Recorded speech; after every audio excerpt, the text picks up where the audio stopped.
Saya nak tanya Faiz. Oleh kerana saya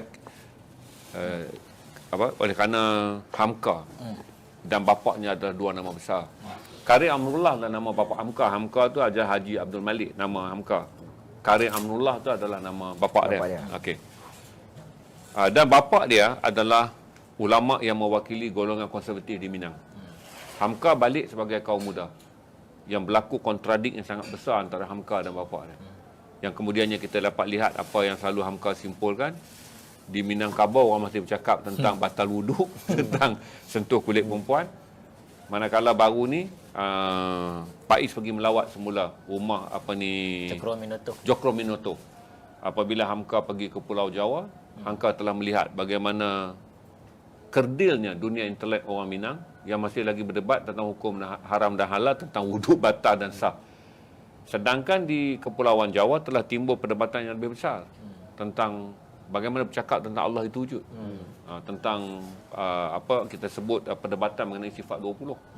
Yang menjadikan Hamka menerima satu gambaran bahawa orang Minang dalam tradisi ayahnya masih lagi berdebat hal-hal fiqh yang kata Hamka tak berkesudahan. Sedangkan apabila Hamka berjumpa dengan Jokro Minoto di Pulau Jawa, telah datang perbincangan yang sangat besar, iaitu bagaimana kita nak menjawab kepada golongan-golongan yang akan bertanya sejauh mana keesaan Allah tu. Apatahlah tu saya kata yang menarik, Hamka jarang bercakap tentang ayah dia. Kecuali satu-satunya tempat yang kita boleh tahu tentang Hamka bercakap dalam ayahnya dalam buku tu. Saya bukan penjejak Hamka. Kita tanya baik, apa yang istimewa yang ada dalam buku ayahku? Sedangkan semua orang tahu Hamka ni tak mesra dengan ayah dia. Ayah Hamka ni masih lebih kurang macam watak siapa tengok wanita berkalung sorban. Anak tak boleh tanya ikut kan. Kalau tengok wanita berkalung sorban ayah ni saya fikir adalah tipikal lah. Betul. Zaman tu di mana seorang yang menyampaikan apa ajaran agama tidak layak dipersoalkan apa yang dia buat. Itu ayah Hamka. Jadi Hamka ni lebih mesra dengan bapa saudara dia.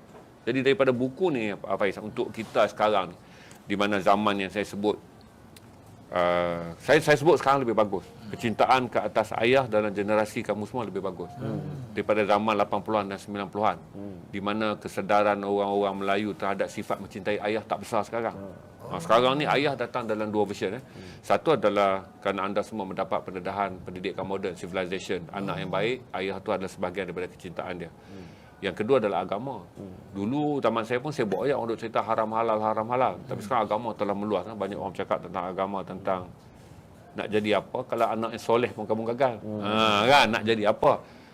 Nak jadi apa hendak cerita agama kan, menjadi anak yang soleh pun kau gagal. Itu salah satu anak yang soleh adalah yang mempunyai sifat kasih sayang terhadap ayah dia.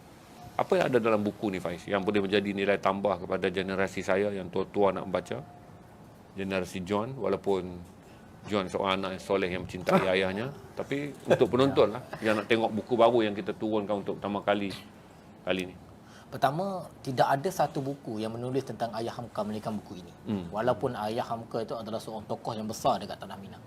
Tidak ada satu ajaran agama yang berstruktur dan juga yang sangat madrasah sifatnya. Maksudnya orang datang berkerumun nak dengar ni. Tidak ada sebelum itu. Ayahnya adalah pemula.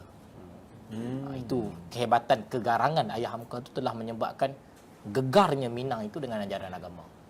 Kalau kerana itu kata Hamka sendiri dalam buku ni, kerana garangnya ayah dia itu, tegasnya ayah dia itu menyebabkan dia berjaya menggegarkan dunia Minang itu, tanah Minang itu dengan ajaran agama. Waktu itu Minang ni kalau kita cerita bab sejarah, dia adat yang berasimilasi dengan agama, tapi ada beberapa adat yang tidak, dia ada bahagian-bahagian dia sangat menghormati, sangat ikut suku, ketua sukunya dan sebagainya. Dia menyebabkan agama itu kadang-kadang dia letakkan nombor 2. Adat itu nombor 1. Betul. Walaupun ada bahagian ni dia dah bercampur banyak dah, tapi kerana kadang-kadang orang kata anak tak nak nikah. Tapi kerana ketua suku tu, ayah antara arahan ayah suruh menikah dengan ketua suku kaum tu, kena ikut ketua suku lagi. Kuatnya adat pada waktu itu. Adat. Suku-suku yang bawah Minang tu sampai sekarang. Tapi bagusnya orang berjejak sekarang ni, leluhur itu terjaga. Keturunan itu terjaga, orang tahu keluarga dia siapa apa semua kan. Dan itu yang menyebabkan ajaran agama itu diketepikan sekejap. Tidak ada struktur yang jelas, tidak ada sistem yang macam mana. Ayah Hamka dia pergi Mekah, belajar dengan Syekh Khatib Al-Minangkabawi, seorang imam dekat Mekah, asal daripada Padang, Minang, tapi tak nak balik dah. Sebab dia tak ledi dah dengan adat-adat ni, dia kata. Okey. Dia tak ledi, dia kata. Tapi semua orang yang balik ubah adat tu, semua belajar dengan dia dekat Mekah. Ni Syekh Khatib ni pun besar lah, Tok Guru kepada ayahnya Hamka ni. Syekh Khatib. Syekh Khatib. Dan dia pun pergi belajar dekat Mekah, bawa balik. Dan dia adalah orang pertama yang membina sistem itu.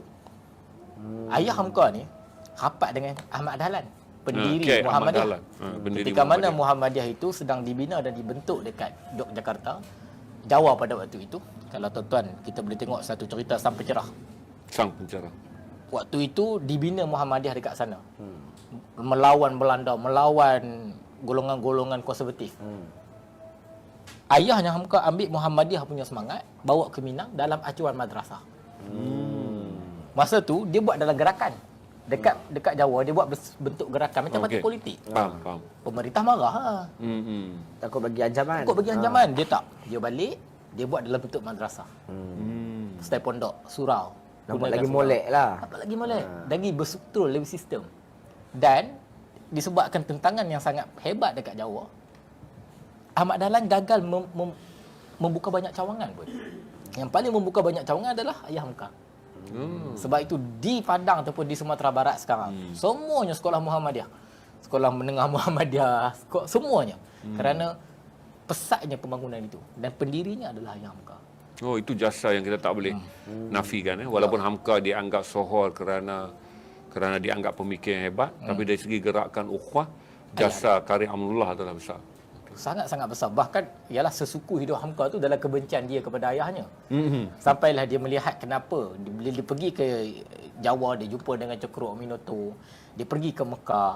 Bila dia melihat, dia jumpa dengan Tok Guru kepada ayahnya sendiri dan kawan-kawan syekh-syekh, kawan-kawan kepada ayahnya, barulah dia tahu kenapa ayahnya garang.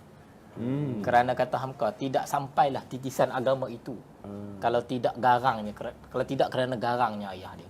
Kerana manusia, masyarakat sibuk dengan adat. Kadang-kadang berteater sampai kan lupa nak solat kata Hamka. Dia ada kabar tu yang kena baca pantun-pantun tu kan. Dia ingatlah benda-benda macam tu. Ayah dia datang, dia kata tak boleh semua ni. Itu dia kata. Dari itu, kebencian itu akhirnya bertukar menjadi cinta yang dalam. Itu menarik Hamka. Dia kata kerana benci yang dalam itu akhirnya bertukar menjadi cinta yang dalam. Menyebabkan dia telusuri balik apa yang ayah dia tulis, apa yang ayah dia cakap. Dia ni usaha Hamka, dia pergi tanya balik tu pakcik-pakcik dia. Ayah Hamka ni orang yang tak banyak bercakap. Jadi Hamka ni kan orang yang suka berbincang, suka bercakap pasal perasaan. Ayah dia ada. Ya. Tidak. Jadi Hamka ni kadang-kadang dia tak tahu isi hati ayah dia. Jadi dia tanya kepada pakcik dia, tanya kepada kawan-kawan ayah dia. Dia dapat tu, dia kumpul jadi buku yang macam ni. Itu yang dijadikan buku ayah. Semua orang tahu bahawa Hamka melalui proses yang tegang dengan ayah dia ketika muda. Tapi diselamatkan kerana dia ada perantara pakcik dia, pak saudara dia. Sultan Mansur. Itulah apabila Hamka mula menyedari bahawa zaman di mana dia melihat agama patut datang dalam bentuk yang lain adalah berbeza dengan zaman ayahnya patut melihat agama patut dibuka dengan garang. Sebab saudara pernah ingat kalau saudara baca perang Raja Berayun ataupun perang Padri, dia adalah baca sejarah. Sejarah dia adalah perang di tanah golongan Minang yang mahu mendahulukan syariat. Satu lagi adalah golongan Minang yang mahu mendahului adat. Saudara lihat dalam perang Padri, sebenarnya perang tu dipanggil perang ulama, tapi oleh kerana orang yang menamakan perang tu menganggap ulama Islam ni bersama macam Padri, maka dipanggil perang Padri. Saudara boleh baca sejarah tu adalah sejarah penting. Jadi period ayah Hamka ni adalah selepas period perang. Kalau saudara lihat juga kesan perang Padri ke atas Sepanyol, saudara akan lihat. Itu yang saya kata menarik kerana kita dapat menyusul bagaimana ayah Hamka menjadi seorang yang tidak terbuka kerana dia tahu bahawa membetulkan masyarakat. Sebab di dalam tradisi dunia Melayu, kalau kita tengok diperingat sebab dia tak ada adat. Jadi mudah bagi Raja Ali Haji, Raja Haji mudah nak mentadbir. Bila datang ke Melaka pun mudah bagi sistem Kesultanan Melaka dan sampailah raja-raja Melayu yang ada di Semenanjung. Tapi sampai abad yang ke-19 di Jawa di Minangkabau masih lagi orang-orang yang ada kedudukan dalam adat. Dia takut kalau adat tu ditolak, mereka kehilangan kedudukan. Jadi dia menerima agama dalam bahagian yang tak merugikan adat dia. Itu menarik.